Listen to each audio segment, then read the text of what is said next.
নমস্কার বন্ধুরা, সুনমের ডায়েরিতে সবাইকে স্বাগত জানিয়ে আজকের ভিডিওটি শুরু করছি। তোমরা তো দেখতেই পাচ্ছ আমি রেডি হয়ে তোমাদের সামনে চলে এসেছি।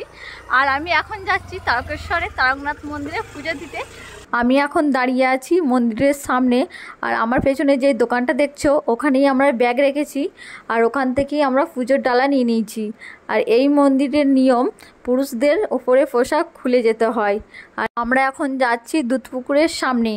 আমরা ওখান থেকেই বাবার মাথায় ঢালার জন্য জল নিয়ে নেবো। আর আমরা যেহেতু বাড়ি থেকে স্নান করে এসেছি, তাই দুধপুকুরের জল আমরা মাথায় ছিটিয়ে নিয়েছি। আর এখানে তোমাদের দাদাভাই মেয়েকে নিয়ে জলে নেমেছে। এই যে দোকানগুলো দেখছো, এখান থেকেই একটা ঘটে জল নিয়ে নিয়েছি। চলো এবার যাওয়া যাক মন্দিরের ভেতরে। এখন আমরা অপেক্ষা করছি পুজোর ডালা হাতে নিয়ে পুরোহিতের জন্য। উনি এলে আমরা মন্দিরের ভেতরে প্রবেশ করব। যেহেতু মন্দিরের ভেতরে ফোন অ্যালাউ নেই, তাই আমি তোমাদের পুজো করাটা দেখাতে পারবো না। আমাদের পুজো দেওয়া হয়ে গেছে, আর আমরা বাইরে চলেও এসেছি। আমরা খুব ভালোভাবেই পুজো দিতে পেরেছি। আর আমার মনে হয় সকল বাঙালিরই ইচ্ছা থাকে বাবার মাথায় জল ঢালা, তাই আমরা সপরিবারে আজকে চলে এসেছিলাম আমাদের ইচ্ছা পূরণ করতে। আমার মেয়ের গলায় যে আকন্দ ফুলের মালাটা দেখতে পাচ্ছ, সেটা পুরোহিতের দেওয়া বাবার আশীর্বাদ স্বরূপ।